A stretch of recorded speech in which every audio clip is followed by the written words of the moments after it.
Capítulo 7. Ecos de sangue. Desde que toquei o medalhão, algo em mim não voltou ao lugar. Não era só o símbolo marcado na pele. Era como se eu tivesse aberto uma porta dentro da minha mente. E agora, memórias que não me pertenciam se espalhavam pelos meus pensamentos como névoa invadindo uma sala trancada por séculos. Tentei viver normalmente, ou fingir, mas São Clemente não deixava. A cidade parecia ter mudado de tom. As cores estavam mais opacas, as ruas mais silenciosas. E as pessoas...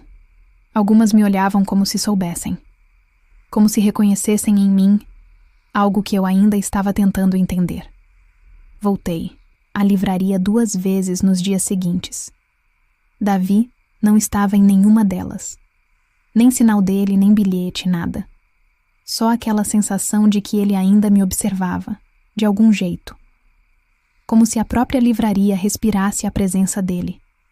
Na 3ª visita, encontrei um envelope deixado sob o balcão. Não tinha remetente. Meu nome, escrito à mão, com tinta escura que parecia recente demais. Abri ali mesmo.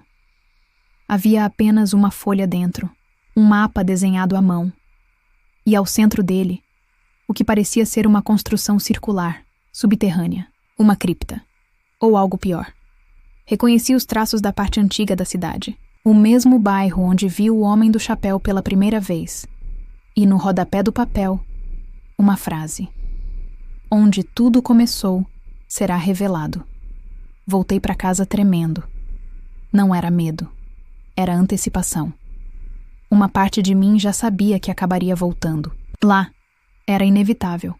Esperei anoitecer. Preparei uma lanterna, o medalhão. Não conseguia mais me separar dele. E segui o mapa. As ruas estavam vazias. A cada passo, o vento sussurrava palavras que eu quase entendia. Língua morta, ou viva demais. O mapa me levou até os fundos de uma antiga capela abandonada. Ruínas, na verdade. O teto já não existia, e as paredes estavam cobertas por eras secas. No chão, debaixo de entulho e folhas, havia uma escotilha de ferro fundido, pesada, e marcada com o mesmo símbolo do medalhão. Respirei fundo e abri. O cheiro de mofo e terra úmida me atingiu como um soco. A escada que descia parecia infinita. O ar ali era denso, saturado de silêncio.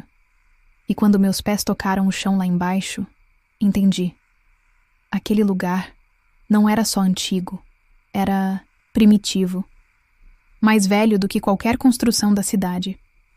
As paredes eram de pedra negra, cobertas por símbolos gravados à mão. Alguns eu reconhecia, das visões. Outros meus olhos simplesmente recusavam entender. Havia ossos, muitos, encaixados nas paredes como ornamentos, formando arcos e colunas. No centro, uma plataforma. E sobre ela, um livro. Não um livro comum. Sua capa parecia feita de couro envelhecido. E quando cheguei mais perto, percebi que tremia, como se respirasse. Toquei e fui tragada. Uma onda de imagens me atingiu com força. Gritos, relâmpagos, fogo, um ritual.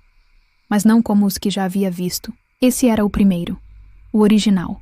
Uma jovem, amarrada ao altar, gritava meu nome. Elisa. Mas não era eu, era outra. Ou uma versão de mim. Pessoas encapuzadas entoavam cânticos. O homem de sobretudo estava entre eles, mais jovem, ou exatamente, igual. Os olhos dele se voltaram para mim através da visão, como se me visse ali, no presente. E sorriu. Vi quando ela, a outra Elisa, foi marcada. Vi o medalhão ser colocado sobre seu peito. Vi quando a escuridão entrou nela. E quando ela abriu os olhos, eram os meus. A visão cessou.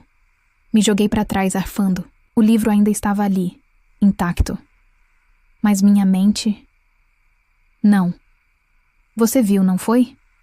A voz ecoou da escuridão atrás de mim. Virei rapidamente. Era Davi. Pálido. Olhos cansados, mas firmes. Ele segurava uma lamparina acesa como se já estivesse ali há muito tempo. O que era aquilo? Perguntei ofegante. O que você precisava lembrar?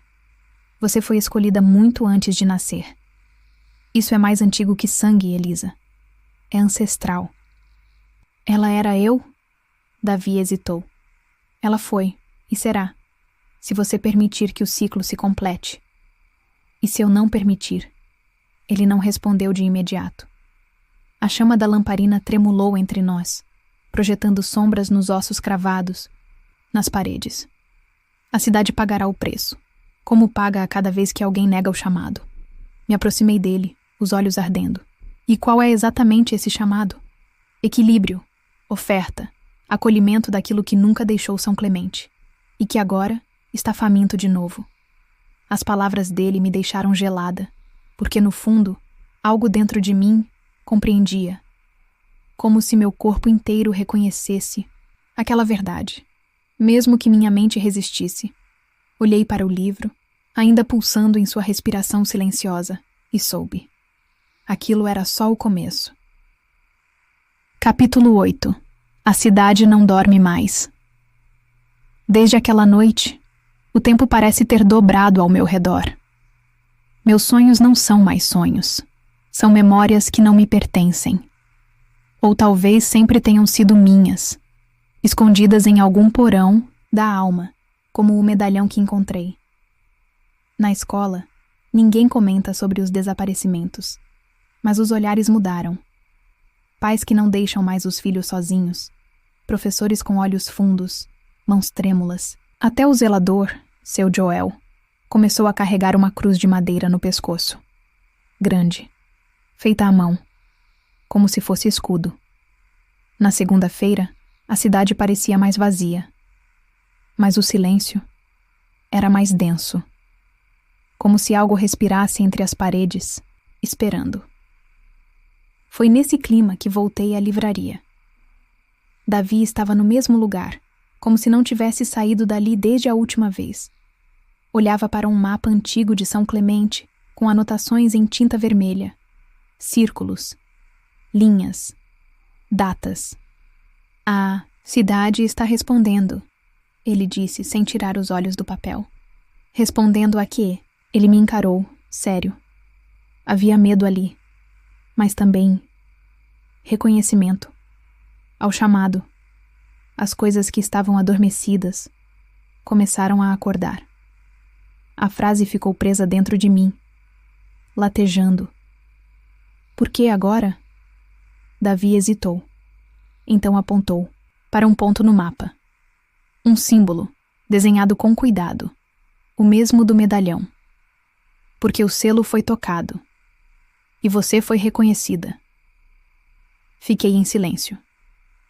Senti o frio subir pela espinha, como se a temperatura da livraria tivesse caído. De repente. Tem mais alguém como eu? Perguntei.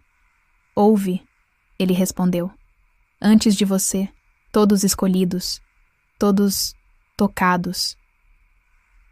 E o que aconteceu com eles? Davi abaixou os olhos. Não respondeu. Na volta para casa, a sensação de ser seguida era insuportável. Olhei para trás 2 vezes, depois uma terceira, tentando parecer casual. Nada. Mas o peso continuava, invisível, insistente. Em casa, travei todas as portas. Fechei as janelas. Apaguei as luzes. Mas mesmo no escuro, eu sentia que não estava sozinha. Quando fui ao banheiro, vi meu reflexo. E por um instante, meus olhos não eram meus. As bordas estavam mais escuras. As veias ao redor, mais visíveis. Como se algo estivesse crescendo por dentro. Algo antigo. Algo que não era humano. A água da pia estava gelada demais, mesmo com o registro no quente. Naquela madrugada, acordei com um som metálico vindo do quintal, como correntes arrastadas. Espiei pela janela. No fundo do terreno, junto à cerca, havia alguém, o homem do sobretudo, parado, de costas. Mas dessa vez, ele se virou. E pela primeira vez vi seu rosto. Não era um rosto velho. Era um rosto sem tempo. Os olhos, completamente negros, brilhavam sob a luz da lua. E quando ele sorriu, percebi que não era um sorriso humano. Era fome. Desci correndo, sem pensar. Peguei o medalhão, como se aquilo fosse me proteger. Quando voltei à janela, ele havia sumido. Mas onde ele esteve, a grama secou, em um círculo perfeito. No dia seguinte, recebi uma carta sem remetente. Apenas meu nome na frente. Letra antiga. Tinta preta. Dentro, um bilhete curto. Você foi despertada. E ele sente sua presença. O papel tinha cheiro de terra molhada e ferro. E uma mancha escura no canto, como se tivesse sido escrita com sangue seco. Naquele momento compreendi. A cidade não está apenas voltando a lembrar. Ela está se preparando.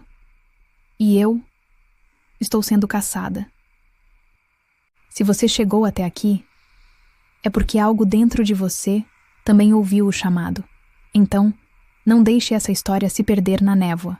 Curta o vídeo, se inscreva no canal Entre Sombras e diga nos comentários.